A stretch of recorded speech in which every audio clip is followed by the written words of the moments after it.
A revolução só pode ser mundial, ela só pode ser total. Esta ideia, como ela vem impregnada de elementos de gnosticismo, ela se expressa numa revolta geral contra a estrutura da realidade, uma negação da estrutura da realidade, porque a realidade é maligna, a realidade incluindo o próprio Deus. Na perspectiva gnóstica, é o próprio Deus que tem que se corrigir. Conhecendo a eficácia da mentalidade revolucionária para eliminar seus adversários, não devemos esperar um ataque direto nesse período de formação. Que tipo de ataque, como nos acautelarmos? A resposta é não. Não haverá ataque algum.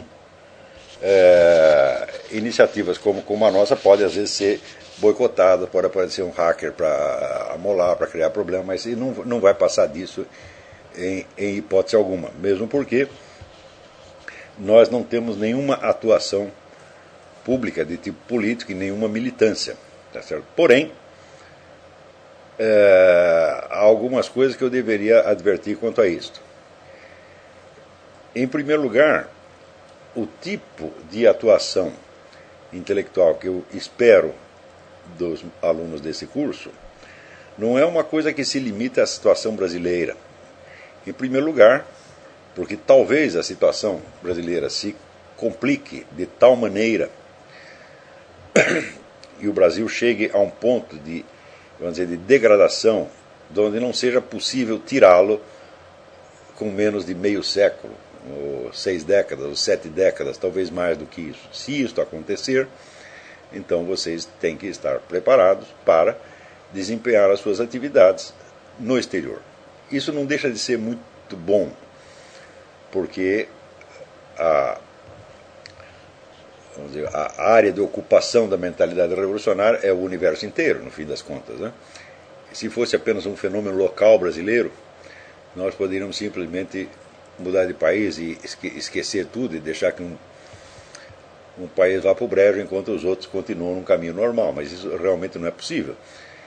Mesmo sob certos aspectos, a situação brasileira chega a ser melhor do que a de outros países, pelo fato de que a maioria da população não é afetada pela maior parte das mudanças introduzidas pela mentalidade revolucionária desde o acesso desde 1988, desde o advento da nova Constituição, pelo fato de que a maior parte não lê jornal, então a influência que ela recebe da militância revolucionária é muito tênue, que vem filtrada assim, através da Rede Globo, é uma coisa muito indireta. O esforço que tem sido feito para modificar o senso comum através da televisão, o esforço é gigantesco, mas os efeitos são relativamente ralos e muito lentos, tá certo? Então, você vê que em todas as pesquisas de opinião pública que aparecem, os brasileiros se manifestam de maneira assim declaradamente conservadora, pelo menos do ponto de vista social e moral, não é isso?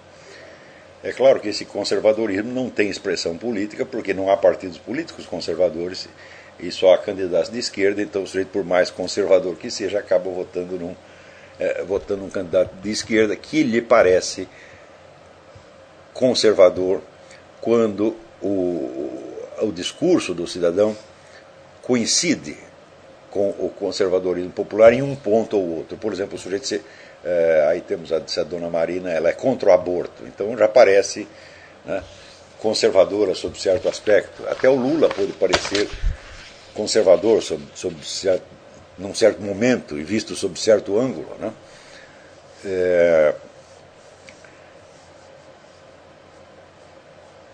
Então o que acontece é que, vamos dizer, a totalidade da população acaba escoando os seus votos nos candidatos que existem, tá certo? A operação que foi feita para monopolizar todo o jogo político, para a esquerda monopolizar todo o jogo político, fez com que a política brasileira hoje se tornasse assim, um bando de esquerdistas xingando-se uns aos outros de direitistas. Isto é a totalidade do debate político nacional, né? Nas duas últimas eleições presidenciais e nesta também, estamos vendo aqui um campeonato de esquerdismo, cada um querendo provar a sua lealdade maior às tradições da esquerda. O simples fato de que o termo direitista tenha se transformado na principal acusação que se pode lançar entre os políticos, ele já demonstra da maneira mais patente que os partidos de esquerda monopolizaram o espaço político. Nós podemos dizer que na classe política não existe efetivamente elementos de direita. Existem elementos que são direitistas sob certo aspecto. Quer dizer, um indivíduo que, se nós pegarmos a totalidade do que seria um programa conservador, eles defendem um ponto ou outro, frequentemente com total incompreensão do que está realmente em jogo. As pessoas não estão absolutamente preparadas para lidar com a complexidade do problema. O movimento revolucionário não é obra de políticos do interior, tá certo? De políticos que se deixam, vamos dizer, dirigir por marqueteiros, como somos nós. Quer dizer, quando o seu político é um total amador, ele faz o que o marqueteiro lhe manda fazer, tá certo? Com efeitos, com resultados brilhantes, como este obtido no último debate presidencial, que foi assistido por 4% da população. Isso aí já basta para mostrar, né, o quanto os marqueteiros entendem de política e como é loucura se deixar levar pela opinião deles. Mas, quando não existe mais política, sobra o quê? Sobra a publicidade, sobra a venda de candidatos, né? E essa política baseada no marketing, ela pode funcionar durante algum tempo, mas ao longo do tempo não há produto no mundo que possa se manter na base exclusivamente da propaganda. Isso não existe. Quer dizer, se o produto é ruim, se ele não funciona, no começo você pode vender um monte de coisa baseada na propaganda, mas ao longo do tempo as pessoas se cansam daquilo, veem que não funciona. Então, quer dizer, precisa haver alguma correspondência entre o discurso publicitário e a realidade. No Brasil, a diferença entre esses dois discursos, quer dizer, o discurso da publicidade e o discurso técnico relativo ao funcionamento do produto, a distância é máxima. Nos Estados Unidos é mínima.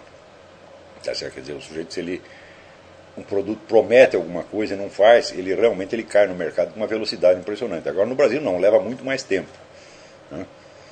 Então, o pessoal já tem a expectativa de que o discurso político seja totalmente mentiroso, e eles acham normal isso, e muita gente acaba admirando isso, né? Quer dizer, a capacidade de você prometer uma coisa, fazer outra totalmente diferente, muito pior, e ainda assim você ser reeleito na próxima eleição é considerado no Brasil um mérito, né?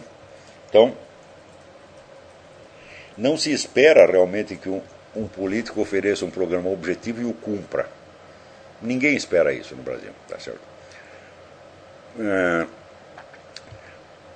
Por outro lado, como eu estava dizendo, o movimento revolucionário não é criado por políticos de interior, é criado por intelectuais de altíssimo gabarito, que têm um horizonte de visão que transcende infinitamente o dos seus possíveis adversários na direita. Na direita tem pouquíssima gente que compreende de fato o que é o movimento revolucionário. Eu posso lhe dar um exemplo.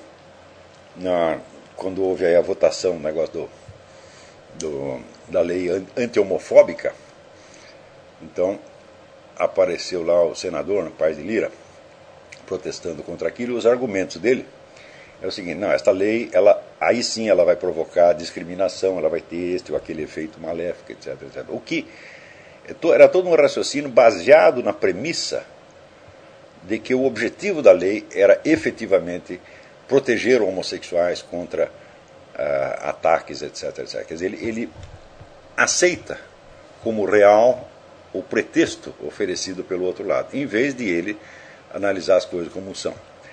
Tá certo? Existe uma coisa no movimento revolucionário que já tem, pelo menos, tem comprovação disso por pelo menos 2 séculos, que é o seguinte: a revolução, ela não pode realizar-se. Isto é importantíssimo. A revolução não é um projeto a ser alcançado mediante o controle das ações racionais segundo fins. Ou dito de outro modo, não é um projeto a ser realizado por um meio técnico racional. Um projeto definido a ser realizado por tais ou quais meios. A revolução não é isto e não pode ser isto em hipótese alguma. A revolução só existe enquanto promessa de futuro. Ela só pode existir assim. Por quê?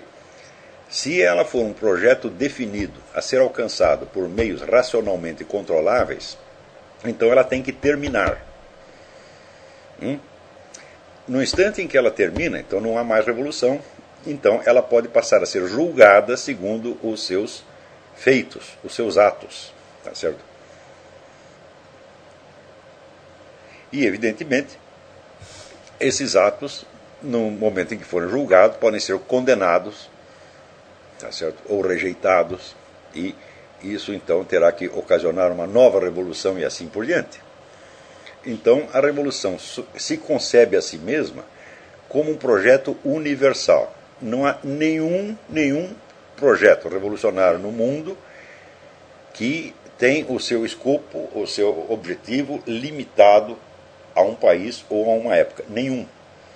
Você vê que mesmo as propostas revolucionárias de tipo nacionalista, como o projeto alemão, por exemplo, nazista,